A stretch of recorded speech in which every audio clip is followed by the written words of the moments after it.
ဘောလုံးပွဲတွေအဆုံးများလို့စိတ်ညစ်နေတဲ့ကျွန်တော်ရဲ့ညီကိုတွေအတွက်အပေါင်းပြစေမယ့်ဖရီပွဲစဉ်လေး၃ပွဲကိုဒီဗီဒီယိုလေးမှာပြောပြပေးသွားမှာဖြစ်ပါတယ်အားလုံးပဲမင်္ဂလာပါဗျကျွန်တော်တို့99 football day ဖြစ်ပါတယ်ဒီနေ့ညမှာဆိုရင်စူပါဆန်ဒေးညဖြစ်တာနဲ့ညီပွဲစဉ်တွေလည်းများတယ်ပွဲကောင်းတွေလည်းများတယ်ဒီထက်မှာကျွန်တော်အနေနဲ့ပွဲစဉ်၃ပွဲကိုရွေးချယ်ပေးမှဖြစ်တယ်ပထမဆုံးပွဲစဉ်အနေနဲ့ Brighton ပွဲစဉ်လေးကိုကျွန်တော်အနေနဲ့ရွေးချယ်ပေးထားပါတယ် Brighton နဲ့ West Ham ပွဲစဉ်မှာဆိုရင် Body ကြီးမှာဆိုရင် Asian Brighton အသင်း1 level ပေါက်နေပြီဆိုကိုပေါင်းကြီးမှာဆိုရင်3 level ပေါက်နေတယ်ဒီပွဲမှာဆိုရင် West Ham က Brighton ကိုအဝေးကွင်းမှာဆင့်ကမ်းမှုတော်တော်လေးခဲနေထားမှုရှိတယ် Brighton အနည်းဆက်ဆုံးပွဲမှာဆိုရင်အင်္ဂွန်းမှာ Aston Villa ကိုတော့အရင်နေထားတယ်ဒါပေမဲ့ Brighton ရဲ့အင်္ဂွန်းကစားတော်တော်လေးကောင်းတယ်လို့ပြောလို့ရတယ်Aston Villa နဲ့ပွဲမှာလည်း Brighton အနေနဲ့ခံစစ်အမှားကြောင့်နောက်ဆုံးနေတော့ခဲ့ခြင်းဖြစ်တယ်ဒီပွဲစဉ်မှာတော့ Brighton အနေနဲ့အမှားခံလိမ့်မယ်လို့ကျွန်တော်တို့မမြင်ပါဘူးWest Ham အနေနဲ့အဝေးကွင်းကနေလာဆင်ပြန်မှာဖြစ်တဲ့အတွက် Brighton ကိုဆင့်ကမ်းမှုဆိုတာတော်တော်လေးခဲနေနေထားမှုရှိတယ်အင်္ဂွန်းကစားကောင်းတဲ့အနေထားမှုမှာကြီးရလဲ1 level ဆိုတဲ့ဈေးထဲမှာနိုင်ကြီးလို့ကျွန်တော်တို့မြင်တယ် Brighton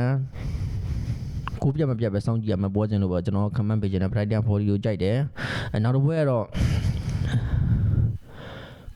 ရိုမာပွဲစဉ်လေးကိုရွေးချယ်ထားပါတယ်ကက်ကလီယာနဲ့ရိုမာပွဲစဉ်လေးကိုရွေးချယ်ထားပါတယ်ပေါ်ကြီးမှာဆိုအဝေးကွင်း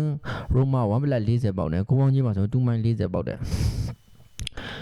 ဒီနေ့ရိုမာရဲ့ခြေစွမ်းမဆိုးလို့ပြောလို့ရတယ်တော်တော်လေးခြေစွမ်းငြိမ်တယ်လို့ပြောလို့ရတယ်ကက်ကလီယာကြီးကရိုမာနဲ့ဆိုတော်တော်လေးကွာတယ်လို့ပြောလို့ရတယ်အသင်းကွာဟာချက်လည်းတော်တော်လေးကြီးမားတယ်ကစားသမားအင်အားကြီးလည်းကွာတဲ့အနေထားမှာ1.40ဆိုတဲ့ဈေးတန်းကျွန်တော်တို့ရိုမာဘော်ဒီကိုကြိုက်တယ်ရိုမာအနေနဲ့ဝေးကွင်းဖြစ်ပေမဲ့နိုင်မှုမခင်းလောက်ဘူးလို့ကျွန်တော်တို့သုံးသပ်ပေးခြင်းနဲ့ရိုမာဘော်ဒီကိုကြိုက်ပါတယ်နောက်တစ်ပွဲကတော့ရီယယ်မက်ဒရစ်နဲ့ဆက်တာပြီးကိုဘော်ဒီကြီးမှာဆိုရင်ရီယယ်မက်ဒရစ်က2.50ပေါက်ဆိုကိုပေါင်းကြီးမှာဆိုရင်3.90ပေါက်တယ်ညတော့ဘာစီလိုနာဘက်တစ်ကို3-5ဆိုတဲ့ရလက်နဲ့အနိုင်ရရှိထားတယ်ရီယယ်တို့အနေနဲ့အမှားခံလို့မရတဲ့အနေအထားမျိုး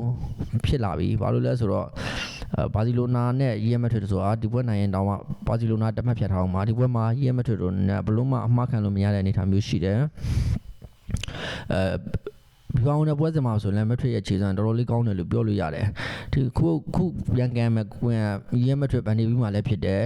2.50ဆိုတဲ့ဈေးတန်းမှာကျွန်တော်ရီယယ်မက်ထရစ်ဘော်လေးကိုကြိုက်တယ်ရီယယ်မက်ထရစ်အနေနဲ့အမှားခံမှုမရှိဘူးပါပေတို့လည်းတော်တော်လေးကောင်းနေတယ်ကိုသွင်းအားတော်တော်ကောင်းနေတဲ့အနေထားမှာစက်တာအနေနဲ့ဝေးကွင်းမှာလာဆင်မြန်မဲ့ရီယယ်မက်ထရစ်ကိုရိုင်းမပြအောင်ပဲကမ်းသွားလိမ့်မယ်လို့ခမန့်ပါတယ်ရီယယ်မက်ထရစ်2 goal နဲ့အထက်ပြတ်လိမ့်မယ်လို့ကျွန်တော်တို့သုံးသပ်ပေးခြင်းနဲ့အချိုက်တူတဲ့မိတ်ဆွေတွေလိုက်ဆော်လို့ရပါတယ်အားလုံးပဲကိုလက်ပါကံကောင်းကြပါစေ